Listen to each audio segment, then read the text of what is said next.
August 7th, 1945. 15:30 hours. USS Missouri, anchored off Okinawa. Sergeant Kenji Tanaka stumbled as the Marine Guard pushed him up the gangway, his legs weak from weeks of hiding in Okinawan caves, with nothing but grass soup and rainwater. When he reached the main deck, the sheer scale of what surrounded him made his knees buckle. The battleship stretched further than his eyes could track, a floating city of steel that dwarfed anything in his understanding of naval engineering.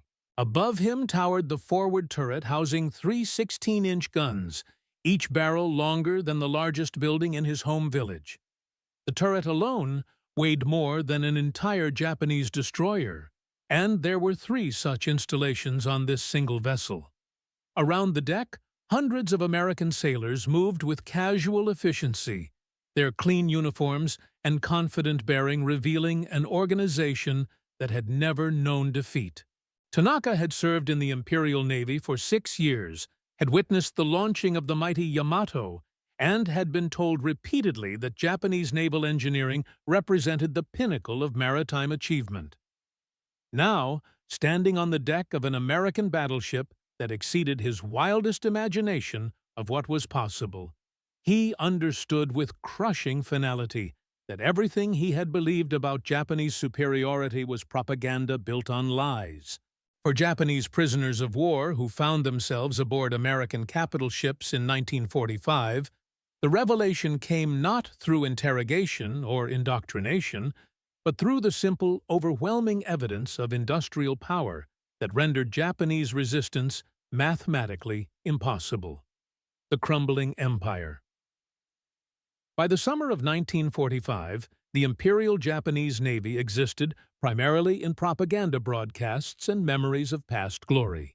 The combined fleet that had struck Pearl Harbor with such devastating effect had been systematically destroyed through 3 years of attritional warfare that Japan could never win. The statistics were brutal and undeniable. At Leyte Gulf, in October 1944, Japan had lost 4 aircraft carriers, 3 battleships, 8 cruisers, and 12 destroyers, virtually the last effective remnants of their surface fleet. The suicide mission of the battleship Yamato in April 1945 had eliminated Japan's final symbol of naval power, leaving behind only scattered destroyers, submarines, and coastal defense vessels. The human cost paralleled the material destruction. Japanese naval aviation had been gutted by combat losses that training programs could never replace. Veteran pilots who had spent years mastering their craft were dead, replaced by teenagers with minimal flight training who rarely survived their first combat missions.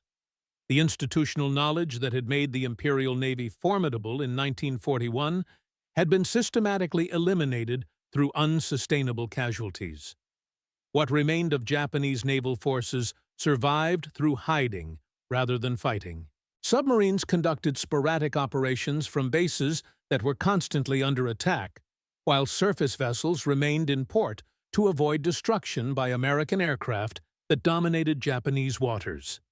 The Navy that had once challenged American power across the Pacific now cowered in harbors, hoping to preserve a few ships for the final defense of the home islands.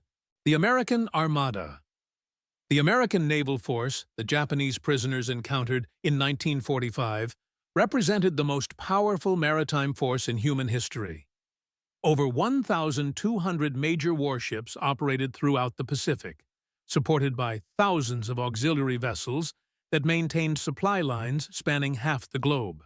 The Fast Carrier Task Force alone included more than 20 fleet carriers and 40 escort carriers, each one capable of launching more aircraft than the entire remaining Japanese naval air force. These floating airfields operated with logistical efficiency that kept hundreds of aircraft operational thousands of miles from American shores. The battleship force that had been obsolete in American strategic thinking by 1943 still exceeded anything Japan could deploy.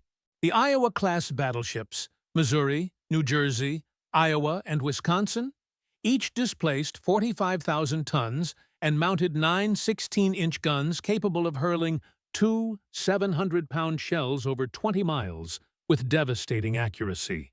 But raw numbers only began to describe American naval superiority.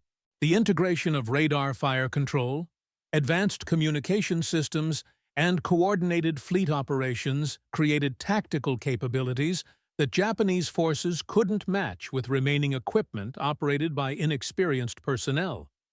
American fleets moved and fought as integrated units, while Japanese naval remnants fought as isolated vessels hoping to survive individual encounters.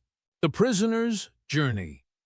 The journey from capture to interrogation aboard American vessels provided Japanese prisoners with extended exposure to naval power that contradicted everything they had been taught about relative military capabilities.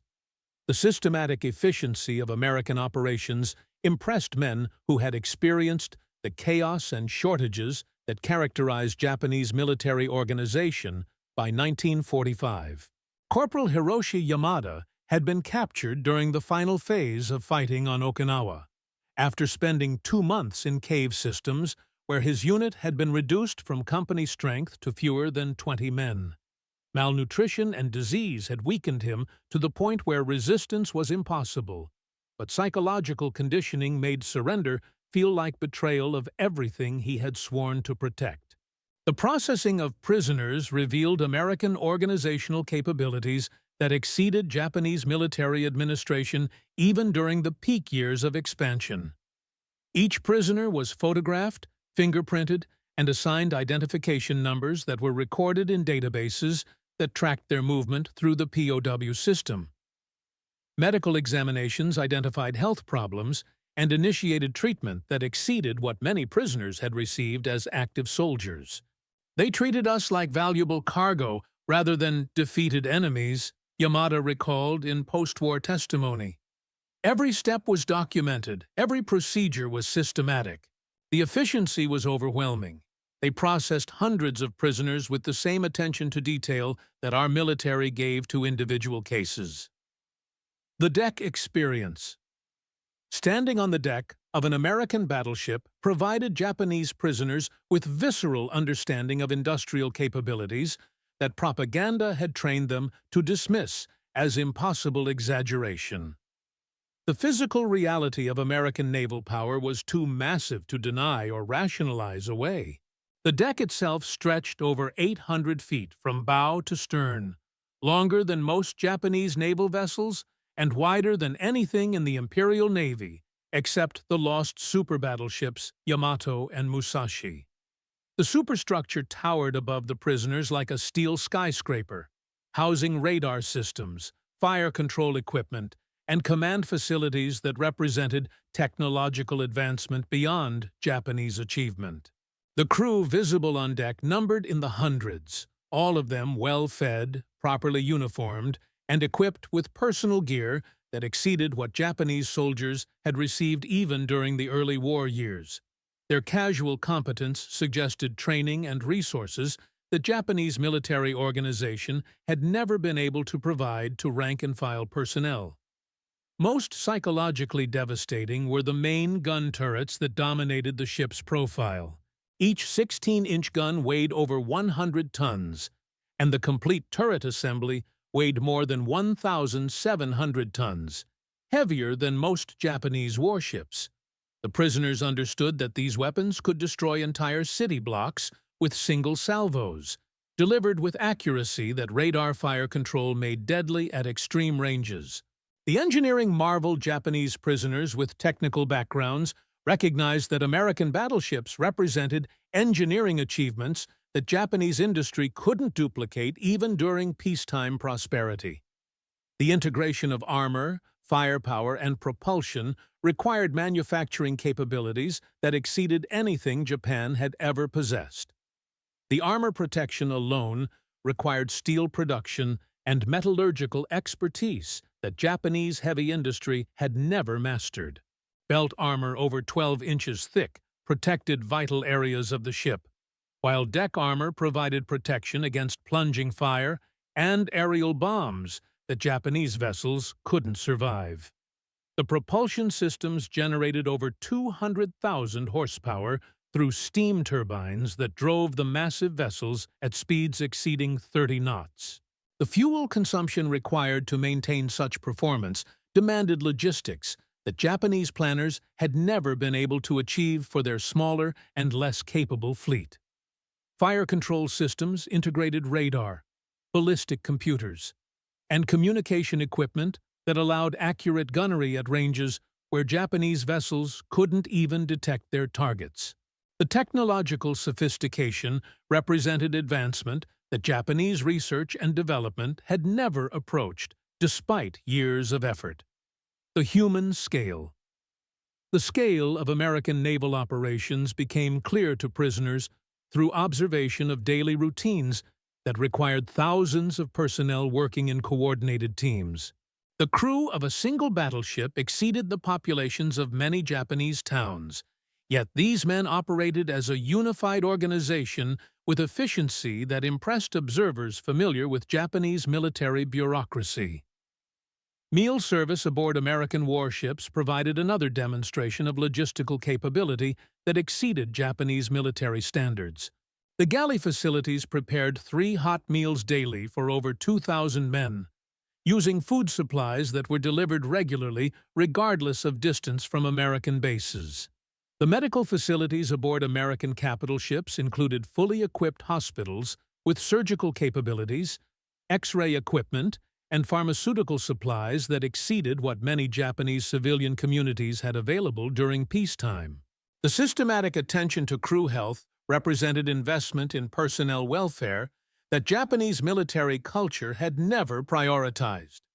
Recreation facilities provided entertainment and exercise opportunities that maintained crew morale during extended deployments. Libraries, gymnasiums, and organized activities demonstrated concern for psychological welfare that Japanese military tradition considered weakness rather than strength. The strategic recognition. Japanese prisoners with command experience recognized that American naval power represented strategic capabilities that made Japanese victory impossible regardless of individual courage or tactical skill. The mathematical reality of American superiority could not be overcome through spiritual strength or superior fighting technique. Lieutenant Commander Saburo Sakai had served as a staff officer during the planning for Operation Tengo, the suicide mission that had resulted in Yamato's destruction. His understanding of Japanese naval limitations made him particularly sensitive to the evidence of American capabilities that surrounded him aboard USS New Jersey. "We had calculated that American production was superior to Japanese capacity," Sakai testified after the war. But seeing their ships, meeting their crews, observing their operations, the reality exceeded our worst estimates. We had been fighting an enemy whose resources were unlimited by any constraints we understood. The strategic implications were obvious to anyone who understood naval warfare. American fleets could operate anywhere in the Pacific with impunity, while Japanese naval remnants couldn't leave port without facing destruction. The maritime empire that Japan had built through conquest was now completely controlled by American forces. The technological gap. The technological sophistication visible aboard American warships revealed research and development capabilities that Japanese industry had never been able to match. Radar systems, communication equipment, and fire control mechanisms represented advancement that exceeded Japanese scientific capabilities by years or decades. The integration of these technologies into weapon systems that functioned reliably under combat conditions demonstrated engineering expertise that Japanese manufacturers had struggled to achieve even in controlled laboratory conditions. American naval technology worked consistently in the harsh maritime environment, where Japanese equipment frequently failed. Electronic countermeasures and radar jamming equipment provided American forces with capabilities that Japanese forces couldn't counter with available technology. The electronic warfare dimension of naval combat had evolved beyond Japanese understanding or ability to develop effective responses. Quality control in American manufacturing ensured reliability that Japanese prisoners learned to expect from enemy equipment.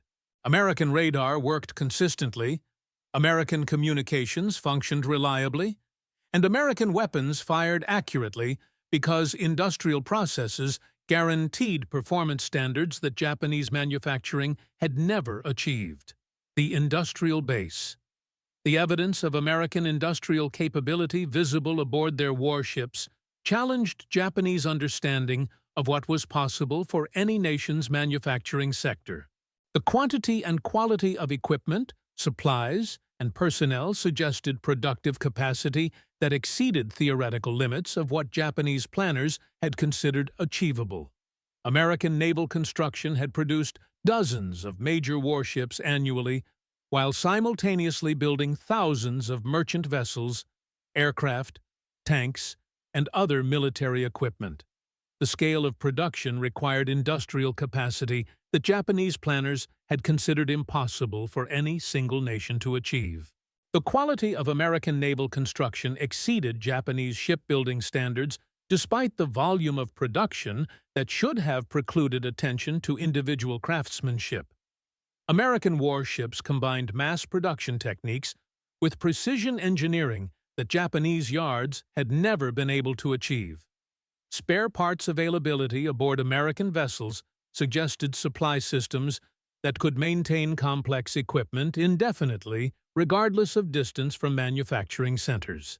Japanese forces had been reduced to cannibalization and improvisation, while American equipment received regular replacement parts delivered by supply systems that functioned with clockwork precision. The cultural shock. For Japanese prisoners whose cultural conditioning emphasized spiritual superiority over material advantage, the encounter with American naval power created cognitive dissonance that challenged fundamental beliefs about national character and racial destiny. The casual competence of American sailors contradicted propaganda about democratic weakness and racial inferiority. These men operated complex equipment with skill that suggested training systems superior to anything Japanese military education had achieved. Their confidence came from genuine capability rather than empty boasting. The integration of different ethnic groups within American crews challenged Japanese beliefs about racial harmony and social organization. Japanese prisoners observed Americans of various backgrounds working together effectively, while Japanese military culture had emphasized exclusion and hierarchy as sources of strength. American military discipline appeared to be based on voluntary cooperation rather than fear of punishment. Officers and enlisted personnel interacted with mutual respect that contrasted sharply with Japanese military hierarchy that relied on harsh treatment to maintain order.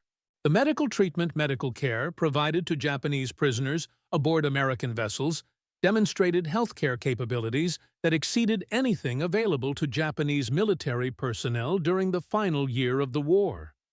The systematic attention to prisoner welfare revealed values that contradicted propaganda about American brutality. American naval medical facilities included equipment and pharmaceuticals that Japanese military hospitals had never possessed even during peacetime. Surgical capabilities, diagnostic equipment, and treatment protocols represented medical advancement that exceeded Japanese healthcare by significant margins. The availability of penicillin and other antibiotics to treat prisoner illnesses demonstrated pharmaceutical production that Japanese industry had never achieved. American medical supplies were used freely to treat enemy patients, while Japanese soldiers died from infections that these drugs could have cured easily. Nutritional rehabilitation programs restored prisoner health through dietary regimens that provided better nutrition than Japanese military rations had offered during the best years of the war. The systematic approach to prisoner welfare exceeded Geneva Convention requirements and demonstrated values that prioritized human welfare. The communication networks. The communication systems aboard American warships provided Japanese prisoners with evidence of organizational capabilities that enabled coordination across the vast Pacific theater. Radio equipment, coding systems, and information processing represented technological advancement that Japanese communications had never approached. Fleet communication networks allowed instant contact between vessels separated by hundreds of miles and coordination of operations involving dozens of ships and thousands of aircraft. The reliability and security of American communications enabled tactical flexibility that Japanese forces couldn't achieve with their vulnerable and limited systems. Intelligence distribution systems provided tactical commanders with information about enemy capabilities and intentions that Japanese officers had never received about American forces. The intelligence advantage enabled American forces to anticipate Japanese actions while keeping their own plans secret. Administrative communications handled logistics, personnel, and operational requirements with efficiency that impressed prisoners familiar with Japanese military bureaucracy.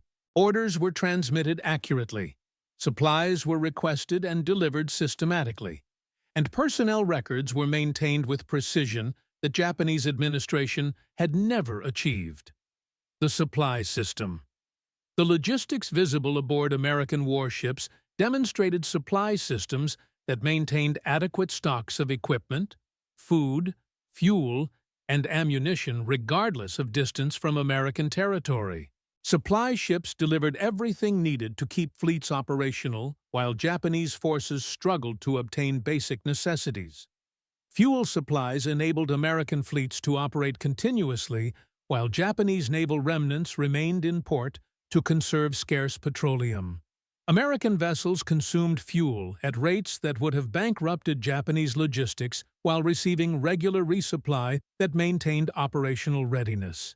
Food service aboard American warships provided nutrition that exceeded what Japanese military personnel had received during the best periods of the war. The variety and quality of food impressed prisoners who had been reduced to starvation rations during the final months of fighting. Ammunition stocks aboard American vessels exceeded the total remaining inventory of Japanese naval forces.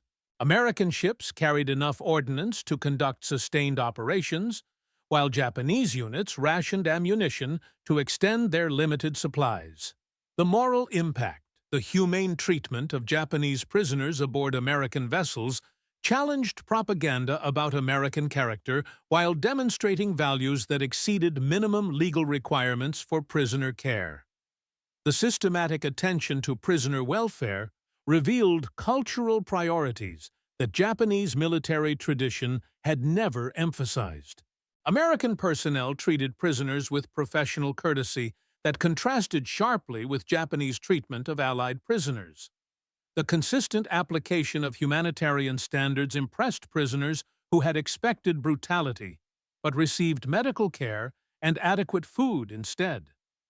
Religious tolerance shown by American personnel toward prisoner beliefs demonstrated pluralistic values that Japanese military culture had never recognized.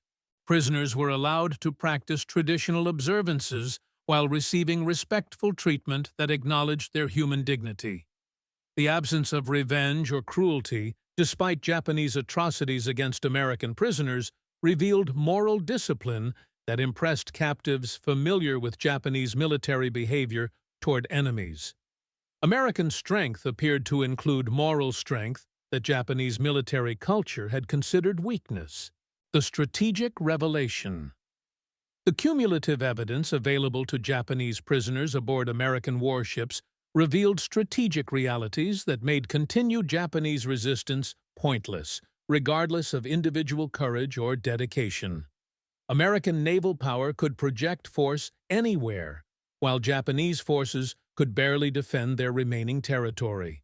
American amphibious capabilities demonstrated ability to land forces on any coast, while Japanese coastal defenses were inadequate to resist invasion. The combination of naval gunfire, air support, and logistical capability made American amphibious operations virtually unstoppable. Strategic bombing capabilities visible through carrier aviation and long-range aircraft suggested that Japanese cities and industrial facilities could be systematically destroyed without American forces accepting significant casualties. Japanese air defenses were inadequate to prevent sustained bombing campaigns. Economic warfare through submarine operations and naval blockade had already reduced Japanese industrial production to levels that could not support military operations. American naval supremacy made Japanese isolation complete and economic collapse inevitable. The psychological surrender. For many Japanese prisoners, the experience of standing on American battleship decks created psychological surrender that preceded formal national capitulation. The overwhelming evidence of American superiority made continued resistance seem not just futile, but absurd. The contrast between American abundance and Japanese scarcity was too stark to rationalize through propaganda about spiritual strength or racial superiority. Material reality contradicted ideological conditioning in ways that forced fundamental reassessment of beliefs about national capability and war aims. The formal Japanese surrender ceremony aboard USS Missouri on September 2, 1945, provided the ultimate demonstration of American naval supremacy over the forces that had challenged American power 4 years earlier.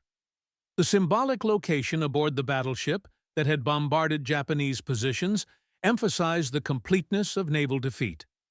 Japanese delegates who signed surrender documents had experienced the same psychological impact that prisoners had encountered throughout 1945. The evidence of American capability made continued resistance impossible for leaders who understood the mathematical reality of their strategic position.